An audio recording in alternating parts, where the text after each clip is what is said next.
What's going on, world? It's your boy at Big Game James _36 here again with Greg Mcgarity. And this is the TaxSlayer Gator Bowl's Drive to Selection presented by Toyota. One, I'm going to clap for myself because I got that in one take. That was actually pretty impressive. But this is week two. This is our third show. We had 0, week 1, week 2. Very exciting week 1 of college football.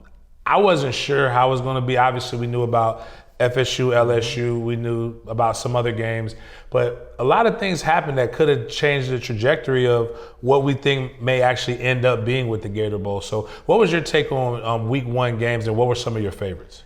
Well, I thought FSU's dominance of LSU was surprising for a lot of people. A lot of preseason hype for both schools, but the second half by FSU to just totally shut down LSU was pretty impressive and showed that I'm not so sure they're going to be in our mix for the TaxSlayer Gator Bowl. They may be up for more prestigious New Year's Day bowl games, but certainly that was a very important game that certainly set the stage for FSU, and now they've got a clear path. It's just taking care of business and work from week to week to see what happens there. But you had a lot of other games that occurred that weren't really nationally relevant from the ACC and the SEC.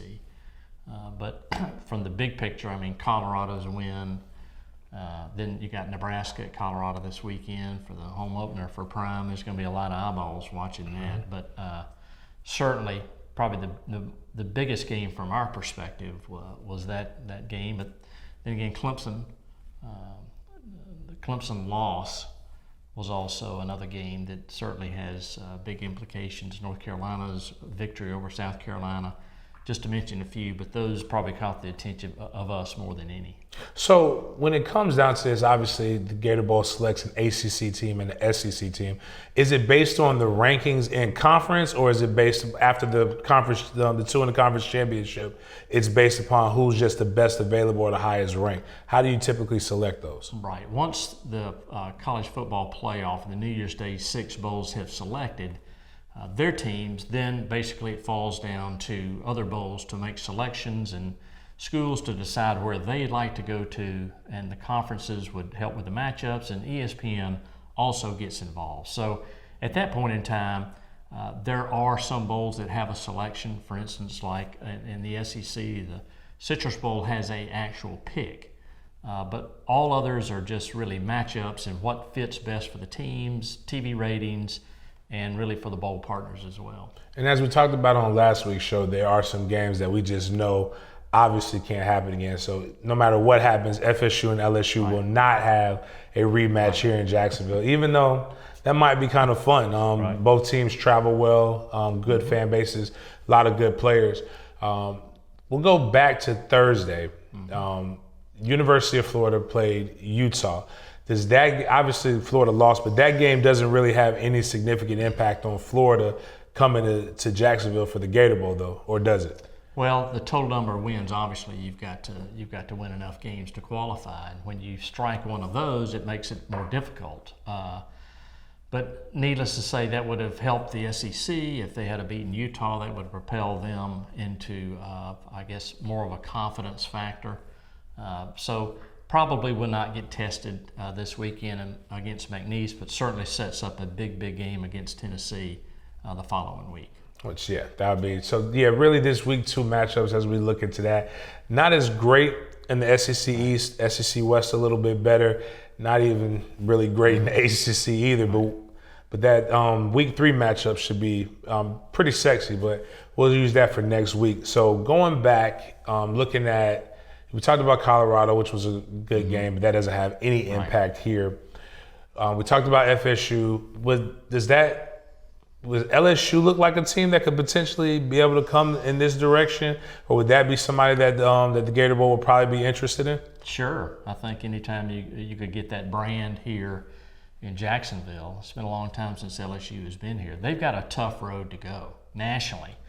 The hopes for them qualifying for the Final Four probably took a shot because look what they have ahead of them the rest of the year just in the SEC West. And Florida as well on the east side. So a lot will depend on how they rebound. And if they run the table, same thing happened last year. Right. You know, they lost to FSU, almost ran the table, and played in the SEC championship game, but didn't have much success there. So a lot just depends.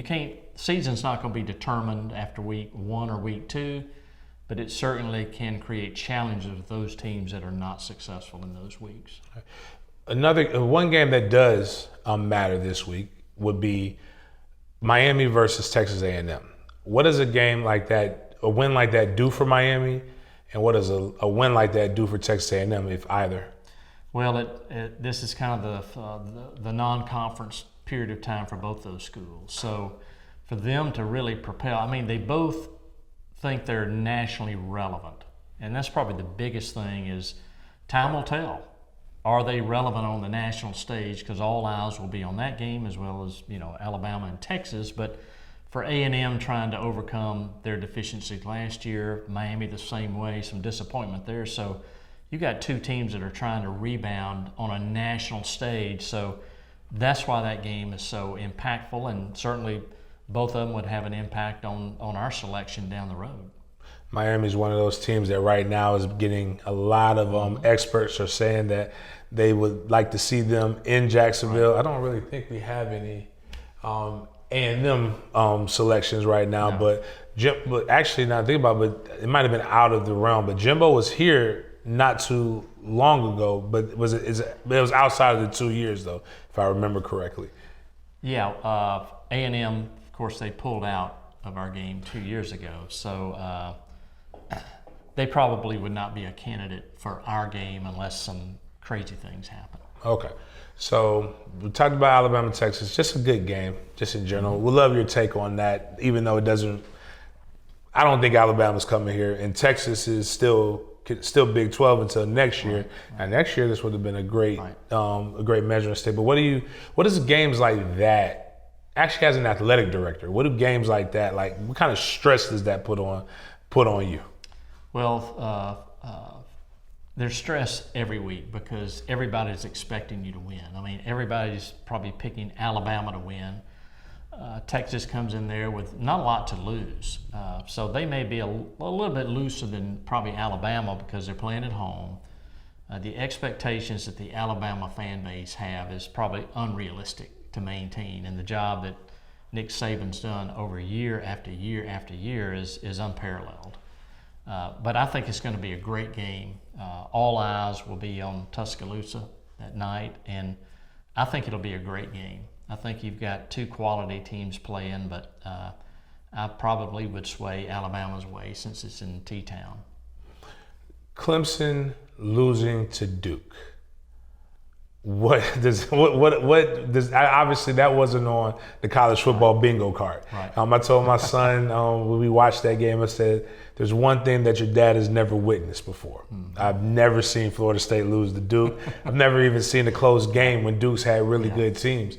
Does that, because I don't think people are expecting Duke to be in the ACC championship game, but does that make Duke a kind of a candidate for the Gator Bowl? And does it kind of make you like, okay, well, maybe Clemson is going to be a candidate for the Gator Bowl? I guess, what is a matchup like that, a loss like that, a loss like that for Clemson and a win like that for Duke, kind of due to the selection, or your thoughts on the selections? Well, I think it brings both into play. I think preseason, not many people were thinking Duke was going to be, much less bowl eligible. I mean, they won 9 games last year, so Coach has done a great job there. They've got a really, really talented quarterback and some special talented players at skill positions. But it just shows you that game that even though Clemson probably dominated the stats, they just could not do anything in the red zone. And games like that, especially when you're on the road, missed field goals, fumbles, especially when they're red zone, those come back to haunt you. And give Duke credit, they took advantage of those mistakes. And you're in a game now where you've got the fields are becoming more leveled with competition, and certainly I think Duke surprised everyone with their performance, and certainly they've got a great season ahead of them now. Transfer portal helps out with a lot of things too. Duke has I noticed they had Al Blades Jr., a guy who, if you're a FSU fan or you're a Miami fan, you notice about that. But get into the actual the game. So we have our board here. Not much has changed. We still have Miami, Ole Miss for a lot of these different things. But we talked about the USA Today put up another poll. Duke versus LSU. What kind of match? In your opinion, what kind of matchup do you think that would be? Well, but this one right here. Actually, we'll go with that first, and then. Well, I think it'd be very intriguing. The Duke fan base is going to be excited because they probably have not been to a bowl of our stature in quite some time. LSU, they've been accustomed to not playing in the New Year's Day Six recently. I know they've had some appearances there, but certainly, you would think that the fans are going to support LSU regardless of what happens. But the depth of the ACC and obviously the depth in the SEC is really, really playing well early in the season. So it just bodes well for our game that the better both conferences are, maybe not at the top, but sort of in the middle, sort of helps us propel us into some really intriguing matchups this year. Education is one of the biggest things on this, and again, for people who are trying to become expert pickers, we give specific rules and guidelines. So this gives you the opportunity to at least feel like you're better than ESPN in that. If I'm looking at this correctly, ESPN has a matchup that just cannot happen. Am I correct on that? Yeah, they play each other next year. So I'm not sure those two schools or the conferences would want to play the final game of the 23 season and the first game of the 24 season. It's probably not the best matchup in the world from an institutional standpoint. If I'm AD, I probably don't want to play the same team twice in a regular season game or a bowl season leading into your game next year. But crazy things happen. Crazy things happen because there's certain stipulations in the ACC contract that might not prevent that from happening due to their stature this year. Mm-hmm. So you may not want to penalize a team based on this year's accomplishments on what could happen or what might happen in 24 as far as game schedule. So there's some quirky things, but on the surface, I would say that would be a matchup that would be hard to pull off, but not impossible. And that's Miami versus Florida for those who didn't catch that. Again, not impossible. Improbable, but not impossible based upon them playing the next season. Now, lastly, to finish up, a lot of FSU fans and LSU fans have very interesting takes on playing in Orlando and that game being, I guess, a part of Citrus Sports. Is there anything that's like that for the Gator Bowl, like another football game that kind of is tied to the Gator Bowl? That's one. And then two, what are some of the challenges that people don't understand that present itself from hosting a game of that magnitude? Well, you've got to have the financial power to pull it off because these schools are probably being guaranteed $4 or $5 million each minimum. So there's a pot of about $10 million that somebody's on the hook for. So you better make sure that it's going to be sold out based on the attendance. So as AD at Georgia, we had games. Matter of fact, Georgia plays Clemson next year in Atlanta, first game of the year in the kickoff classic there.